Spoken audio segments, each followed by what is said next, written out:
ಮತ್ತು ನಿಮ್ಮ ಸೃಷ್ಟಿಗೆ ನಾನೇ ಕಾರಣ ಎನ್ನುವುದರ ಜೊತೆಗೆ ಮೂರು ಮೂರ್ತಿಗಳಾದ ನಮಗೆ ಮೂರು ಹೆಸರನ್ನು, ಮೂರು ಗುಣವನ್ನು, ಮೂರು ಲೋಕವನ್ನು, ಮೂರು ಆಯುಧವನ್ನು, ಮೂರು ಉದ್ಯೋಗವನ್ನು ಒದಗಿಸಿಕೊಟ್ಟು ಅಂತರ್ಧಾನಗಳಾದವು. ಅಂದಿನಿಂದ ಮೊದಲುಗೊಂಡು ಸತ್ಯಲೋಕದಲ್ಲಿ ಬ್ರಹ್ಮದೇವರು ಸೃಷ್ಟಿಯ ಕಾರ್ಯವನ್ನು ಆರಂಭಿಸಿದ. ವೈಕುಂಠದಲ್ಲಿದ್ದ ನಾರಾಯಣನು ಪಾಲನಾ ಕಾರ್ಯದಲ್ಲಿ ತೊಡಗಿಸಿಕೊಂಡ. ನನಗೆ ನೀಡಿದ ಆದೇಶದಂತೆ ಕಾಲವರಿತು ಜನರನ್ನು ಲಯ ಮಾಡುವವನ ಲಯಕಾರಕರು ಸೃಷ್ಟಿಕರ್ತಾರ ಬ್ರಹ್ಮ, ಪಾಲನೆಗೆ ವಿಷ್ಣು, ಲಯಕ್ಕೆ ಶಿವ. ಒಬ್ಬೊಬ್ಬರಿಗೆ ಒಂದೊಂದು ಅಧಿಕಾರ ಉಂಟು ಎನ್ನುವ ಕಾರಣಕ್ಕಾಗಿ ಬ್ರಹ್ಮನು ಇಷ್ಟವನ್ನಾಗೆಲ್ಲ ಸೃಷ್ಟಿ ಮಾಡಲಿಕ್ಕಾಗಲ್ಲ. ನಾರಾಯಣನು ಹಾಗೆ ಬೇಡವಾದ್ದನ್ನೆಲ್ಲ ಪಾಲನೆ ಮಾಡಲಿಕ್ಕೂ ಆಗುತ್ತಿಲ್ಲ. ಲಯದ ಅಧಿಕಾರ ನನಗುಂಟು ಅನ್ನುವ ಕಾರಣಕ್ಕಾಗಿ ಕಂಡಂತೆ ಲಯ ಮಾಡುವ ಹಕ್ಕು ನನಗಿಲ್ಲ. ಕಾಲವರಿತು ಲಯ ಮಾಡಬೇಕು. ಯುಗಗಳು 4: ಕೃತ, ತ್ರೇತೆ, ದ್ವಾಪರ ಹಾಗೂ ಕಲಿಯುಗ. ಧರ್ಮದೇವತೆಯು ಧೇನುವಿನ ರೂಪದಲ್ಲಿದ್ದು ತ್ರೇತೆಯಲ್ಲಿ ಕೃತಯುಗದಲ್ಲಿ 4 ಪಾದವನ್ನು ಭೂಮಿಗೆ ಚಾಚಿ ಲೋಕದ ಸಮಸ್ತರು ಧರ್ಮಯುತವಾಗಿ ನಡೆದು ಬಂದು ಕಳೆದ ನಂತರ ತ್ರೇತೆ 3 ಪಾದದಿಂದ ಧರ್ಮದೇವನು ಸಂಚರಿಸಿದ್ವಿ. ಅಂದರೆ ಧರ್ಮ ಒಂದು ಕಾಲ ಕಳೆದುಕೊಂಡು ಅಂತ ಅರ್ಥ. ಆಮೇಲೆ ದ್ವಾಪರ 2ನೇ ಪಾದದಲ್ಲಿ ಧರ್ಮದೇನು ಸಂಚಾರ ಮಾಡ್ತಾ ಇದ್ದು. ಅದರ ಅರ್ಥ ಏನು? ಆ ದ್ವಾಪರ ಯುಗದಲ್ಲಿ ಸರಿ ಅರ್ಧ ಧರ್ಮ, ಸರಿ ಅರ್ಥ ಈಗ ಬಂದು ನಿಂತಿರುವುದು ಕಲಿಯುಗ. ಕಲಿಯುಗದಲ್ಲಿ ಒಂದೇ ಪಾದದಿಂದ ಧರ್ಮದೇನು ನಡೆಯುತ್ತಾರೆ. ಅಂದರೆ 3/4 ಭಾಗ ಧರ್ಮವು ನಾಶವಾಗಿ ಒಂದು ಭಾಗ ಮಾತ್ರ ಧರ್ಮ ಉಳಿದಿದೆ. ಹೀಗೆ ಲೋಕದ ವ್ಯವಸ್ಥೆಯನ್ನು ನೋಡುತ್ತಿರುವ ನಾನು ಸದಾ ಭಕ್ತ ಜನರಿಗೆ ದರ್ಶನವನ್ನು ಕೊಡುವುದರ ಜೊತೆಗೆ ಅವರ ಅಭೀಷ್ಟವನ್ನು ಈಡೇರಿಸುತ್ತಾ ಭಕ್ತರ ಮುಖದಲ್ಲಿಯೂ ಮಂದಹಾಸವನ್ನು ಕಾಣುವುದರ ಜೊತೆಗೆ ನಾನು ಮಂದಸ್ಮಿತನಾಗಿಯೇ ಇರಬೇಕಿತ್ತು. ಇವತ್ತು ಮಾತ್ರ ಹಾಗಲ್ಲ, ಮುಖ ಬಾಡಿ ಹೋಗಿದೆ. ಅಲ್ಲ, ಪ್ರವೇಶದಲ್ಲಿ ಮುಖ ಬಾಡಿ ಹೋಗಿದೆ. ಯಾಕೆ ಅಂತ ಗೊತ್ತಾಯ್ತು?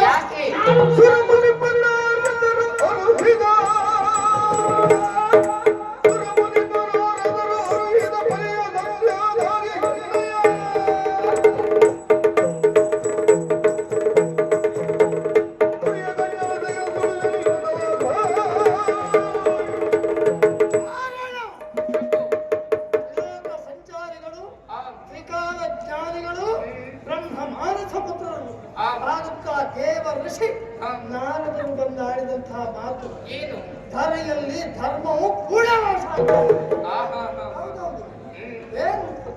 ನಾವು ಸ್ವಯಂಭೂಗಳಿರಬಹುದು, ಹಾಗಂತ ನೋವು ನಲಿವುಗಳಿಲ್ವ, ಸ್ಪಂದನ ಶಕ್ತಿ ನಮಗಿಲ್ವ? ಎಲ್ಲವೂ ಇದೆ. ಒಂದು ಕಾಲದಲ್ಲಿ ತಲೆಯನ್ನು ಕಳ್ಕೊಂಡು ನಾವು ದುಃಖಪಟ್ಟವು ಅಲ್ವಾ? ಹಾಗೆ ನೋವು ನಲಿವುಗಳೆಲ್ಲ ನಮಗೂ ಇದೆ. ಈಗ ಯಾಕೆ ಬರಲ್ಲ? ಈಗ ಯಾಕೆ ದುಃಖದ ಬೆಳ್ಳಿಗೆ ಆಗಬೇಕು.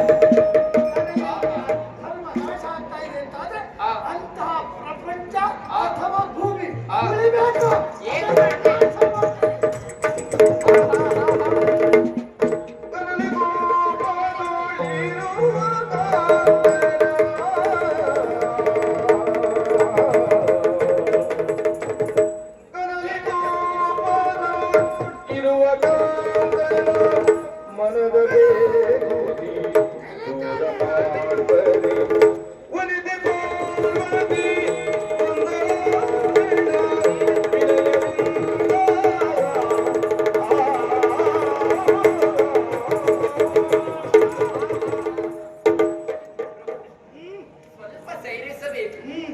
ಸೇರಿಸಿ ನಾನಾಡುವ ನುಡಿಯದ ಪ್ರೀತಿಯಿಂದ ಲಾಲಿಸಬೇಕು ಸ್ವಾಮಿ.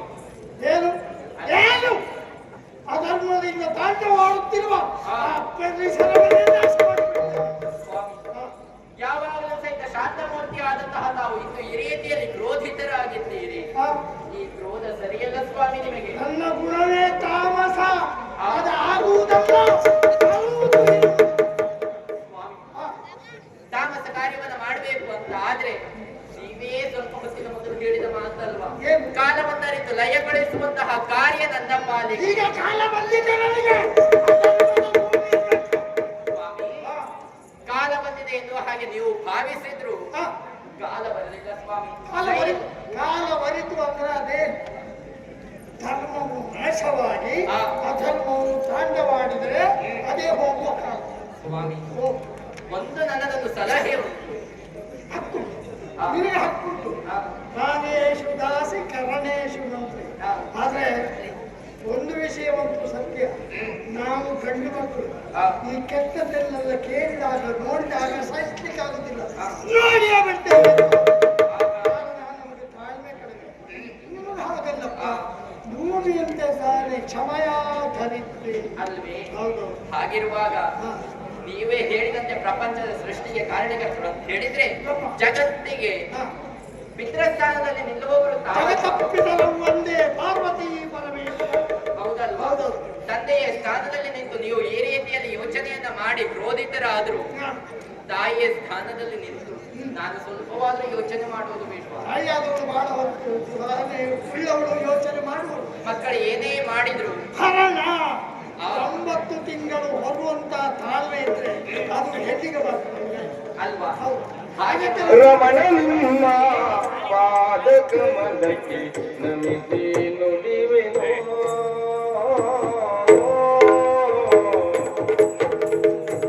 ರಮಣ ಓ ರಮಣ, ರಮಣ ನಿಮ್ಮ ಪಾದ ಕಮಲಕ್ಕೆ ನಮಿಸಿ ನುಡಿವೆನೋ. ರಮಣ ನಿಮ್ಮ ಪಾದ ಕಮಲಕ್ಕೆ ನಮಿಸಿ ನುಡಿವೆನೋ. ನಮಿಸಿ ನುಡಿವೆನೋ, ನಮಿಸಿ ನುಡಿವೆನೋ.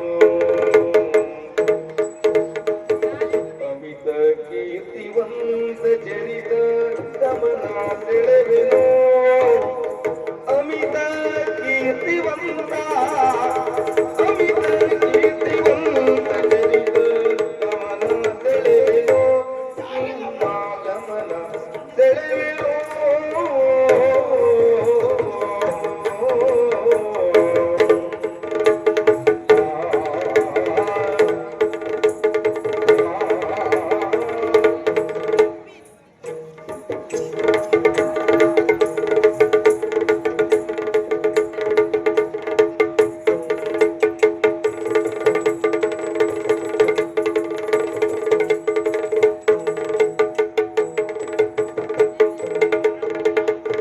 ಸಮವಿದಲ್ಲ ಧರೆಯ ಸುಡುವ ಸಮರ ಯೋಜನೆ.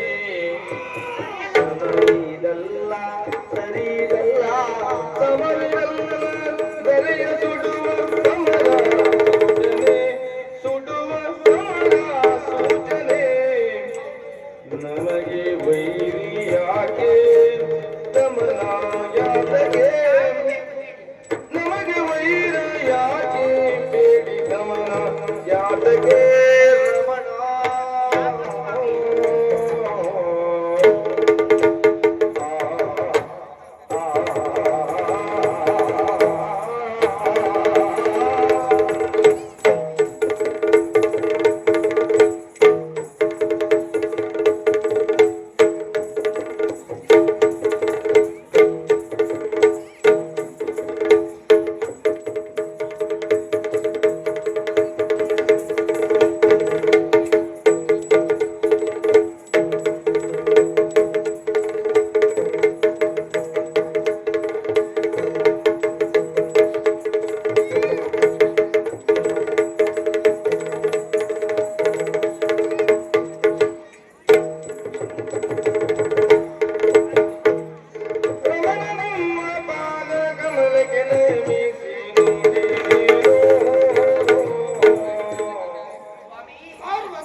ಮತ್ತೆ ಪುನಃ ಹೇಳ್ತೇನೆ ಯಾಕೆ ಏನಾಯ್ತು?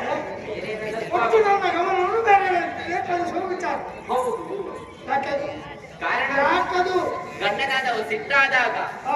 ಹೆಂಡತಿಯಾದವಳು ಅವನ ಸಿಟ್ಟನ್ನ ತಣಿಸಬೇಕು ಅಂತ ಆದ್ರೆ ಗಂಡನ ಚಿತ್ತವನ್ನ ಬೇರೆ ಕಡೆಗೆ ತಡೆಯಲೇಬೇಕಲ್ವಾ? ಅದರ ಅನಿವಾರ್ಯತೆ ಈಗ ಇರುತ್ತೆ. ಅನಿವಾರ್ಯತೆ ಇರುವುದೇ ಈಗ ಸ್ವಾಮಿ. ಯಾಕೆ?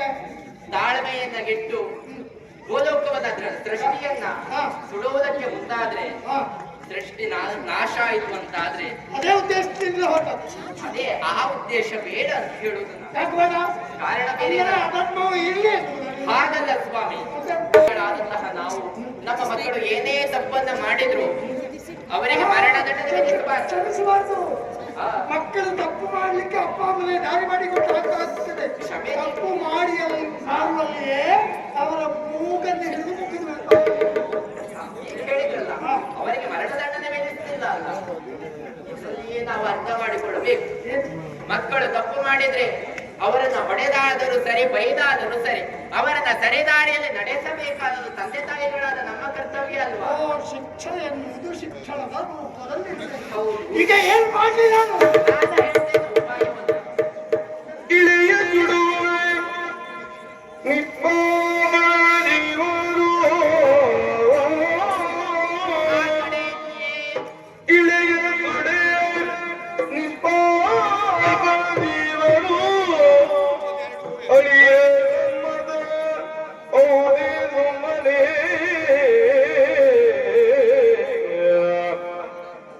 ಇಳೆಯ ಪಾಲನೆಗಾಗಿ ಮನ ಸಂಕಲ್ಪವನ್ನು ಗೈದು ಇಳೆಯ ಪಾಲನೆಗಾಗಿ ಮನ ಸಂಕಲ್ಪವನ್ನು ಗೈದು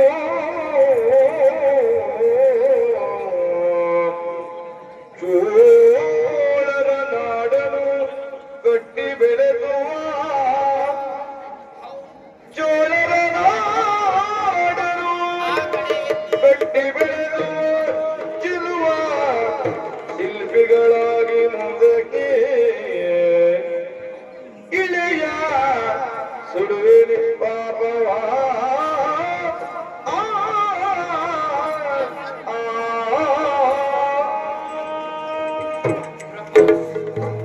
ಏನು ಉಪಾಯ ಉಂಟು, ಇದಕ್ಕೆ ಪರಿಹಾರ ಏನೆನ್ನುವ ಹಾಗೆ ಕೇಳಿದ್ರಲ್ಲ. ಇಲ್ಲಿಯವರೆಗೆ ನಿಮ್ಮನ್ನ ತಡೆದು ನಿಲ್ಲಿಸಿದ್ದೇನೆ. ಹಾ. ಇಷ್ಟು ಮಾಡಿದ ಮೇಲೆ ಪರಿಹಾರವನ್ನು ಕೊಡುವುದಕ್ಕಾಗುವುದಿಲ್ಲ ಅಂತ ಭಾವಿಸುವುದು ನೀವು. ಮತ್ತೇನು ಭರವಸೆ ಉಂಟು ಹೇಳು. ಸ್ವಾಮಿ, ಬೇರೇನಲ್ಲ, ನಾನೇ ನಾನೀಗ ಲಯ ಮಾಡ್ಲಿಕ್ಕೆ ಹೊರಟೆ ಇರ್ತಾರೆ. ಹಾ. ಅದರಲ್ಲಿ ಪಾಪ ಜೀವಿಗಳು ಸಾಕ್ತಾರೆ. ಹೌದು, ಅದಾಗಬಾರ್ದು. ಆ ಧರ್ಮವನ್ನ ಪಾಲಿಸಿ ತಕ್ಕ ಫಲ ಜೊತೆಗೆ ಪುಣ್ಯಕ್ಕೆ ಫಲ ಅಲ್ವಾ? ನಾನು ಒಮ್ಮೆ ಹಾ. ಬಿಟ್ಟೆ ಅಂತಂದ್ರೆ ಮುಗಿಸಿಬಿಟ್ಟೆ ಅಂತಂದ್ರೆ ಪುಣ್ಯಾತ್ಮನಿಗೆ ಸಿಗಬೇಕಾದ ಫಲ ಇದು. ಹೌದು ಅಲ್ವಾ ಸ್ವಾಮಿ? ಹಾಗಿರುವಾಗ ಅಧರ್ಮಿಗಳೊಂದಿಗೆ ಧರ್ಮವನ್ನ ಪಾಲಿಸುವವರು ಇರ್ತಾರಲ್ವಾ, ಅವರೆಲ್ಲ ನಾಶ ಆಗಬಾರದು. ಅದರಲ್ಲಿಯೂ ಭೂಲೋಕದಲ್ಲಿ ಗಮನಿಸಿದಂತಹ ನಾಡು ಉಂಟು ಸ್ವಾಮಿ. ಯಾವುದು? ಬೇರೇನಲ್ಲ, ಚೋಳ ದೇಶ ಎನ್ನುವ ಹಾಗೆ ಆ ದೇಶದಲ್ಲಿ ಧರ್ಮ ಎನ್ನುವುದು ಸಂಪೂರ್ಣ ಸೃಷ್ಟಿಯಲ್ಲಿ ಅಳೆದರೂ ಸಹಿತ ಚೋಳ ದೇಶದಲ್ಲಿ ಧರ್ಮ ಎನ್ನುವುದು ಹಾಗೆಯೇ ಉಳಿದಿದೆ ಸ್ವಾಮಿ.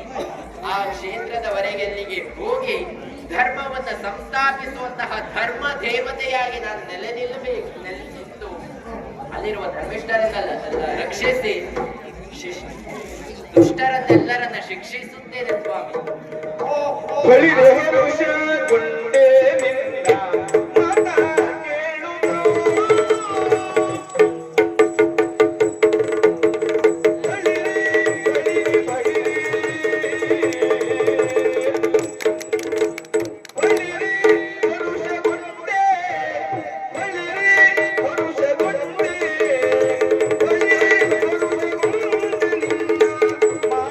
ಕೇಳುತ್ತ ನಿನ್ನ ಮಾತ ಕೇಳುತ್ತಾ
ಇಲ್ಲಿಗೆ ಹೋಗಿ ಬಗುದ ಜನರ ನಿರತ ಪೊರೆಯುತ್ತ ಇಲ್ಲಿಗೆ ಹೋಗಿ ಬಗುದ ಜನರ ನಿರತ ಪೊರೆಯುತ್ತ ನೀ ನಿರತ ಪೊರೆಯುತ್ತ ನೀ ನಿರತ ಪೊರೆಯುತ್ತ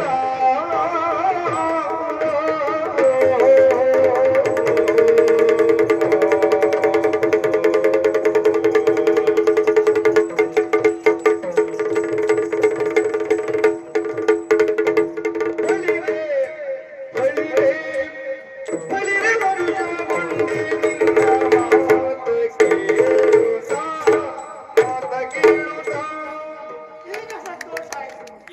ಅಲ್ಲ ಸಂತೋಷ ಆಯ್ತಲ್ಲ, ನಿಮಗೆ ಸಂತೋಷ ಆದ್ರೆ ಅದೇ ಸಾಕು ಸ್ವಾಮಿ, ಅದೇ ನನಗೆ ಪರಮಾನಂದ. ಆನಂದ ನಿಮಗಾದ್ರೆ ನನಗಾಗುವುದು ಪರಮಾನಂದ ಸ್ವಾಮಿ. ನೀನಂದ್ರೆ ಅಂತದ್ದು. ಶಿವನಿಗೆ ಸಂತೋಷವಾಯಿತು, ಹಾ, ಪ್ರಪಂಚವೇ ಸಂತೋಷ ಪಡ್ತದೆ. ಅಲ್ವಾ? ಇದು ನಾನು ಪ್ರಪಂಚ ತಿಳಿದ ಸತ್ಯ. ಅದೇನ್ ಮಾಡೋಣ, ಏನು ಸಿಟ್ಟು ಅಲ್ವಾ? ತಾಮಸ ಹಾ, ಕೆಟ್ಟದ್ಯಾವುದೋ ಒಂದು ಸುದ್ದಿ ಕೇಳಿದಾಗ ಬಂದು ನಿಲ್ತದೆ ಅದು ಮಾತುಗಳು ಬಂದೋಡು. ಅಲ್ವಾ? ಹಾ. ಬಂದದನ್ನ ತಡೆಯುವುದಕ್ಕೆ ನಾನಿದ್ದೇನಲ್ಲ. ಹಾ, ಅಲ್ವಾ? ಒಳ್ಳೆದಾಯ್ತು, ನಿನ್ನ ಉದ್ದೇಶ ಒಳ್ಳೆಯದಿದೆ. ಹಾ, ಒಳ್ಳೆ ಮರದ ಸುತ್ತ ಹಾ, ಕೆಲವು ಕೆಟ್ಟದ್ದು ಬೆಳೆದು ಹಾ, ಹಾ, ಅದಕ್ಕೆ ಒಳ್ಳೆ ಮರವನ್ನು ತೆಗೆದುಕೊಂಡು ಅಲ್ವಾ? ಕೆಟ್ಟ ಗಿಡಗಳನ್ನು ತೆಗೆದು ಹೌದು ಕೆಟ್ಟ ಗಿಡ ತೆಗೆಯುವಾಗ ಒಳ್ಳೆಯದಕ್ಕೆ ಹಾನಿ ಆಗುವುದು. ಹೌದು. ಹಾಗಾಗಿ ಹಾ. ನೀನೇ ಹೋಗಿ ದುಷ್ಟ ಶಿಕ್ಷಣ ಕಾರ್ಯದಲ್ಲಿ ನಿರತರಾಗ್ತೀಯ. ಹೇಗೆ ಕೇಳಿದ್ರೆ ಆ ಅದು ಜೋಡರು. ಚೋಳ ದೇಶವನ್ನ ಸೇರಿ ಧರ್ಮ ದೇವತೆಯಾಗಿ ನೆಲೆಯಾಗುತ್ತೀನಿ. ಅಲ್ಲಿ ನೀನು ಕ್ಷೇತ್ರ ದೇವತೆಯಾಗಿ ಹೌದು. ಒಳ್ಳೆಯದು ಮಾಲಿಕಾಂತೆಯಾಗಿ. ಹಾ, ಯಾಕೆಂದ್ರೆ ಸಾತ್ವಿಕ ಶಕ್ತಿಗೆಲ್ಲ ಜನ ಹೆದರುವುದು ಕಡಿಮೆ, ಹಾ, ಸಾತ್ವಿಕ ಗುಣಕ್ಕೆಲ್ಲ ಜನ ಹೆದರುವುದು ಕಡಿಮೆ. ಅಲ್ಲಿ ಹಾ, ಅನುಗ್ರಹವೂ ಬೇಕು, ಹಾ, ನಿಗ್ರಹವೂ ಬೇಕು. ಅಲ್ವಾ? ಆ ಎರಡೂ ಶಕ್ತಿಗಳನ್ನು ಒಳಗೊಂಡ ಮಾಲಿಕಾಂಬೆ ಎಂಬ ಹೆಸರಿನಿಂದ ಆ ಜನರ ಯೋಗಕ್ಷೇಮವನ್ನು ವಿಚಾರಿಸುತ್ತಾ ಆ ಊರಿಗೆ ತಾಯಿಯಾಗಿ ಆ ಅಲ್ಲಿ ನೆಲೆಯಾಗಿ ನಿಮ್ಮ ಆಶೀರ್ವಾದ. ನನ್ನ ಆಶೀರ್ವಾದ ಎಂತದ್ದು ಆ. ವ್ಯವಹಾರಕ್ಕೆ ಖಂಡಿತವಾಗಿ ಉಂಟು, ಅನುಮಾನ ಉಂಟು. ಅಲ್ವಾ? ಹಾ, ನೀನು ಹೋಗು, ಆದ್ರೆ ನಿನ್ನನ್ನು ಬಹಳ ಕಾಲ ಬಿಟ್ಟಿರ್ಲಿಕ್ಕೆ ನಮಗೆ ಆಗುತ್ತಿಲ್ಲ. ಅಲ್ವಾ? ಹೌದು. ಅಲ್ಲ, ಬಿಟ್ಟಿರ್ಲಿಕ್ಕಾಗುವುದಿಲ್ಲ ಅಂತಲ್ಲ ಸ್ವಾಮಿ, ನಿಮ್ಮ ದೇಹದಲ್ಲಿ ನನಗೆ ಅರ್ಧ ಭಾಗವನ್ನು ನೀಡಿದವರಲ್ವಾ? ಬಿಟ್ಟಿರ್ಲಿಕ್ಕೆ ಆಗಿಲ್ಲ ಅಂತ ಗೊತ್ತು. ಅಲ್ವಾ? ಅದೇ ಹಾಗಿರುವಾಗ ನಾನಲ್ಲಿ ಹೋದ್ರು ನನ್ನ ಅರ್ಧ ಶರೀರ ಎನ್ನುವುದು ನಿಮ್ಮದು. ಆದ್ದರಿಂದ ಅರ್ಧನಾರೀಶ್ವರ ಎನ್ನುವ ಹಾಗೆ ಪೂಜಿಸುತ್ತಾರೆ. ಕಾಲವರಿತು ನಾನಲ್ಲಿಗೆ ಬರ್ತೇನೆ. ಅದೇ ನೀವು ಒಂದೇ ಬರ್ತೇನೆ ಅಂತ ಆಯ್ತು. ಒಂದೇ ಕ್ಷೇತ್ರದಲ್ಲಿ ಹಾ, ಮಾಲಿಕಾಂಬೆಯು ಈಶ್ವರನು ಹಾ, ಮುಂದೊಂದು ದಿನ ನೆಲೆಯಾಗುವುದನ್ನು ಹಾ. ಜನ ನೋಡಿ ಅಂದರೆ ಹಾಗೇ ಆಗಲಿ.